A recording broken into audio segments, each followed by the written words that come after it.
Imagine taking a simple photo, maybe just a selfie you snapped, and with just a few natural words, turning it into a professional headshot, or maybe a magazine cover, even an action figure in its own box. This isn't science fiction anymore. It's actually happening right now. 2-sec silence. Welcome to the deep dive. We're the place that cuts through the noise, to bring you the really fascinating stuff. Today, we're diving into Google's new AI image editing tool. Internally, they call it Nano Banana. Funny name. And it's part of their big Gemini model. We're going to unpack how this thing works, what makes it so different, and honestly, how it's democratizing visual creation for basically everyone, from like your personal projects all the way up to business stuff. So get ready. We're exploring a world where your creative power gets a serious boost. Okay, let's unpack this. Nano Banana. It really feels like a game changer, doesn't it? It's making complex software like Photoshop feel, well, maybe a lot less necessary for many tasks. It's been topping the AI image editing leaderboards, and you can see why. Yeah, definitely. Think about it. Maybe you're a small business owner, and you need great product photos without a huge budget. Or you're a content creator wanting thumbnails that actually stand out. Or maybe you just want to take a personal picture and give it a whole new life, a fresh perspective. Nano Banana kind of opens up all these doors. And maybe the most surprising part, a lot of its features are just free. It's incredibly accessible. That's the real shift, isn't it? It fundamentally changes who can create those professional-looking images. It basically throws the whole technical skill barrier out the window. Yeah. Suddenly, your imagination and, knowing how to ask for what you want, that becomes the main limit. A huge leveling of the playing field. Absolutely. And what's really fascinating is that Nano Banana isn't just another filter app. Not at all. It's real strength. It's built on Gemini. That's Google's multimodal large language model. Okay, multimodal large language model. Let's break that down a bit. Right. So think of it like stacking Lego blocks of data, but instead of just text blocks, you've got image blocks, audio blocks, video blocks. You stack them all together. This builds a much richer, sort of more complete understanding of the world. So the power here is that Nano Banana doesn't just read your words, it gets the visual world in your photo. It connects text, objects, concepts, stuff purely text-based AI just can't do. It's like total comprehension. So it's not just pushing pixels around, it's actually understanding the context. Mm-hmm. That really is the surprising part, I think. It means the tool sees things, objects, people, how they relate in the image. Exactly. So if you say, okay, swap my t-shirt for a business suit, it knows what a t-shirt is, what a suit is, and how to make that change look natural. It keeps your posture, the lighting, it figures that stuff out. And because Gemini is trained on just, massive amounts of data, Nano Banana has this huge bank of world knowledge. It gets art styles, ask for a Van Gogh oil painting style, and it knows the brush strokes, the colors, it knows famous landmarks, plus it's got spatial reasoning. You can literally draw an arrow on a picture and say, put a fern pot right here, and it places it logically. It accounts for perspective, light, shadows. Wow. It sounds less like using software and more like collaborating with a really talented digital artist, someone who just instantly understands your vision. That's a great way to put it. You just describe what you want and bam, it brings it to life. Incredible. So people listening are probably thinking, okay, how do I try this? Yeah. Where do you actually access Nano Banana? A good question. 2 main ways right now. First, there's the Gemini app, totally free. Great for just messing around, quick experiments, personal edits, no big commitment. Then you've got Google AI Studio. This also has free access, but crucially, it gives you more powerful versions of Gemini. So you get better image quality, fewer limits, and importantly, no watermarks. That makes it, much better suited for professional level stuff. Right, and the core advantage, it sounds like, for both is that natural language understanding. You don't need code or complex commands. Exactly. You get these amazing results using just simple, everyday language, no tech speak needed. So for a beginner, the Gemini app is perfect for just dipping your toes in. AI Studio is where you go when you want that higher quality for more serious projects. All right. Let's actually jump into using it. Even basic edits with Nano Banana can be surprisingly powerful, especially, say, transforming personal portraits.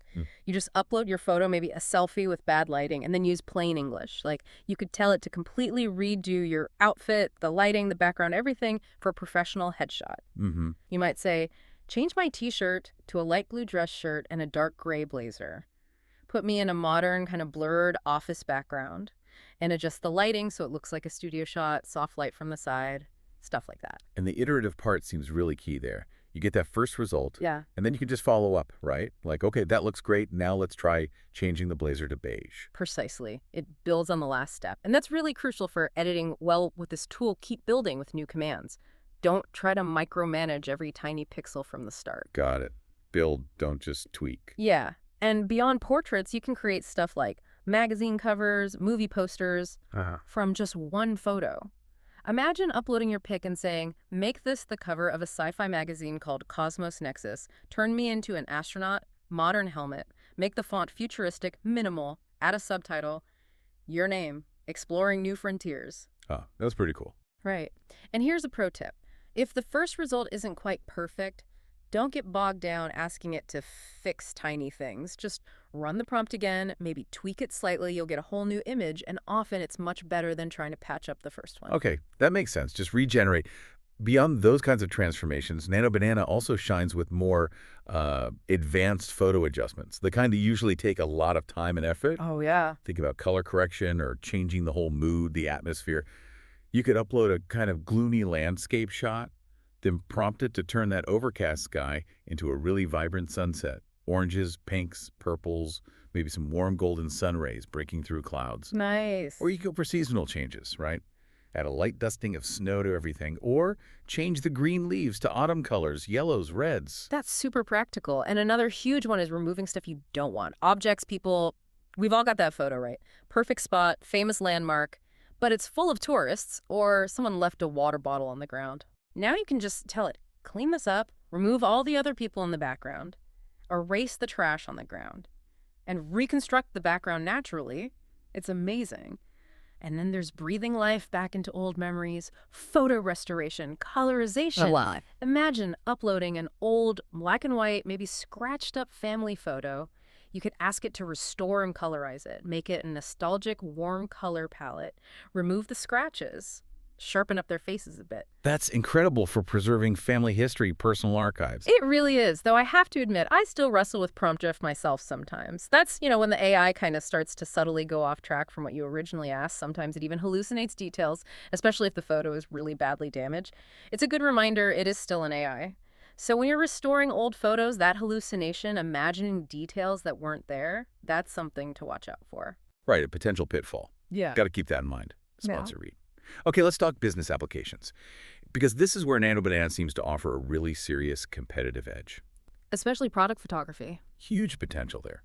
You can basically sidestep the need for expensive studio shoots. You could even start with just text. Describe what you want. Create a commercial shot for a cold brew coffee bottle. Amber glass. Put it on an oak countertop next to a glass with ice and coffee. Background. A cafe. Morning sunlight streaming through a window. Mm-hmm. Then maybe you upload your actual company logo and just say, now put the logo I just uploaded onto the label of this coffee bottle. Wow. It's not just cutting costs, right? It feels like Okay. it fundamentally levels the playing field. Small businesses can suddenly project this super professional, high-quality brand image that used to cost a fortune. Exactly. And it speeds up making marketing materials, too. Website visuals, social media graphics. You could whip up, say, 3 different Instagram ad banners for a meditation app, keep the branding consistent across all of them in just minutes. Or think about data viz. Maybe generate an infographic for project management software using a visual theme like an upward winding road. That's quite versatile. Totally. There's even an advanced feature for creating a custom font based on your existing logo that's massive for branding. You upload the logo, prompt it, based on the lettering in this Stellar Dynamics logo. Generate a full font set. Uppercase, lowercase numbers. Needs to be geometric, sharp, techie feel, but still readable. So bottom line, a small business, even a solopreneur, can genuinely save significant costs on design work using this. Oh, absolutely. It dramatically cuts down the need for pricey studios, photographers, designers, puts professional output within reach for way more people. And then there's the fun side, the creative applications. Nano Banana is just brilliant here. Character transformations are wild. You could take a photo of yourself and boom, transform into a character in the art style of, like, The Legend of Zelda, Breath of the Wild, complete with the tunic and everything. Oh, yeah. Okay, that's tempting. Or, get this, create an image of yourself as an action figure. Like in the 90s style packaging, a clear plastic window, little accessories. That's amazing. Huh. But here's something that feels truly magical, especially for artists or designers. Bringing sketches to life. Oh, yeah, this is powerful. You can draw a really simple sketch, doesn't have to be detailed. Say, A dragon. Upload it. Then prompt Nano Banana. Turn this dragon sketch into a photorealistic 3D image. Emerald green scales. Perched on a cliff. Wings spread, smoke from nostrils, background. Dramatic, stormy sky. Whoa, imagine turning every little doodle on a napkin into this vibrant, fully realized scene instantly. That is kind of magical. It really is. Yeah. And how detailed does the sketch even need to be? That's the amazing part. Even really simple line sketches can be transformed into these incredibly detailed photorealistic images. It's a game changer for concept artists, character designers, even architects maybe, visualizing ideas from a quick drawing. Okay, so it's powerful, versatile, but like any tool, you're probably going to hit some snags, some challenges. It's good to know a few workarounds. Definitely. First one, aspect ratios. Nano Banana often tries to stick to the aspect ratio of the image you upload, which isn't always what you want. Right, like for a YouTube thumbnail, you need 16.9. Exactly. So the trick is, prepare your image before you upload it. Use any simple editor, crop it, or add blank space to get that 16.9 ratio, or whatever you need. Then upload the prepped image, then do your edits in Nano Banana. Smart. Prep it first. Oh. What else? What if the AI just gets stubborn? You ask for a small change and it just won't do it right. Yeah, that happens. One really useful technique is what you might call layer separation. Instead of fighting it on a tiny detail, ask it to isolate things. Like, okay, in this image, remove everything except the text. Or remove the character, just leave the background. You basically get separate pieces. Oh, okay. Then you can take those pieces and combine them later in Photoshop or Canva or whatever you use. Gives you more control. And Wow. honestly, sometimes the quickest fix is just start over. New chat, maybe refine your prompt a bit based on what didn't work. Right. Sometimes it's faster to just reset than to keep tweaking. So if it's being difficult on a small change, layer separation, or starting fresh, those are the go-to strategies. Pretty much. And for really complex edits, there's this cool annotation technique. Take a screenshot of the image you're working on, then literally draw in it arrows, notes, circles explaining what should go where. Move this sofa here, add a lamp on this table, upload that annotated image, and tell Nano Banana, okay, based on the notes and arrows in this image, rearrange the furniture or whatever. It's surprisingly good at understanding those visual instructions. That's fascinating, using visual markup to guide it. Now, thinking about more professional workflows, how does Nano Banana fit in? Let's take YouTube thumbnails. It probably won't spit out the perfect final thumbnail in one go, but you use it to create the assets.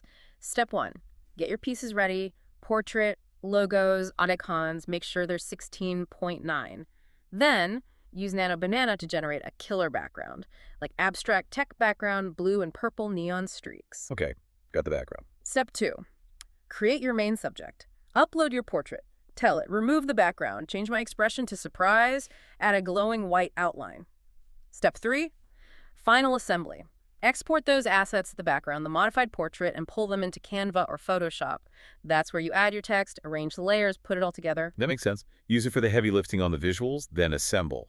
And I can see huge potential in real estate, interior design, virtual staging. Right, absolutely. Upload a photo of an empty room. Prompt. Virtually stage this empty living room. Industrial style. Add a dark brown leather sofa, coffee table. Expose some brick wall. Add track lighting. Done. Instantly staged. That's incredibly useful. Yeah. What about maintaining consistency, like if you have a character you want to use in multiple images? Critical for creatives, yeah. The key is establishing a reference image. Generate one really good, high-quality image of your character first. Get it just right. Then, every time you want a new scene with that character, you upload that reference image along with your new prompt. Like, this is my main character, Alex. Using this reference image, create a scene where Alex is sitting in a Parisian cafe, looking out the window, rainy day. Keep Alex's face, hairstyle, outfit consistent with the reference. Ah, so you provide the reference each time. Exactly. You can even change angles. Okay. Like, okay, now give me a close-up shot of Alex's face. Or create a wide shot of Alex walking down the street. The reference image helps keep it coherent. So providing that reference image for the character with each new scene generation is how Nano Banana helps maintain consistency across different images. That's vital for any kind of storytelling. Definitely. And it plays well with other AI tools too, especially for video. You could use Nano Banana to create keyframes, maybe a shot of a Tokyo street at night, then another of the same street at dawn. Then upload those still images into an AI video tool. Something like Kling is emerging, and it can generate the motion between them, like a smooth pan or a time lapse. Interesting pipeline. It's also great for just generating B-roll footage ideas. Prompt it for, say, 5 different shots of a modern science lab. Get those visuals, then maybe animate them slightly. One last crucial thing for pro use, upscaling. Nano Banana's output, especially from the free Gemini app, might be lower resolution than you need. Right. Not always print ready or high def. Exactly, so you need a good upscaler. Tools like Magnific AI are amazing because they don't just enlarge, they can intelligently add or retain details. There are integrated tools too, like on FreePic. So the workflow is edit in Nano Banana, download the result, then run it through an upscaler for that final polish. Okay, that covers a lot of ground on how to use it. But with a tool this powerful, we absolutely have to touch on the responsibilities, the ethical side. Crucial conversation. First off, misinformation. Mm-hmm. Deepfakes. Nano Banana can create incredibly realistic fake images. That ability, it puts a real responsibility on users, doesn't it? To be transparent, accountable, especially if you're manipulating images of real people. Absolutely. Transparency is key. Then there's copyright. These AI models are trained on, well, huge swaths of the internet. Images, art. It raises really complex questions about ownership and originality. If you're using these images commercially, you probably want to be cautious. Maybe avoid prompts that directly try to replicate the style of living contemporary artists unless you have permission. It's still a legally murky area. Still evolving. And then there's AI bias. Like pretty much all big AI models, Nano Banana can inherit biases from its training data. You know, you ask for a CEO, and it might default to showing a certain demographic. As users, we need to be aware of that. We need to use specific, detailed prompts to counteract those biases, to ensure we're creating diverse and representative images. So it sounds like the biggest ethical challenge, really, is about ensuring that transparency and actively working against creating or spreading deepfakes and misinformation. It's a powerful tool, demands thoughtful use. Well said. So let's try to wrap this up. Nano Banana, this AI image editing feature inside Google's Gemini, it really feels like a paradigm shift. It's democratizing high-quality visuals by just tearing down those technical barriers. It puts serious creative power directly into the hands of anyone with an idea. That combination, the natural language understanding, the huge world knowledge, the powerful image generation, it makes it incredibly accessible, really remarkable. And again, the fact that so much of it is free is just, wow. It really is impressive. So if you're listening and feeling inspired, the best advice is start experimenting today. Seriously, just jump in. Begin with simple edits, maybe just changing a background or an outfit, then gradually try more complex stuff. You'll quickly figure out ways to weave this into your own creative process. Head over to Gemini or Google AI Studio and just start creating. The future of image editing now speaks your language. Oh, okay. So the question is, what will you create when your only real limit is your imagination?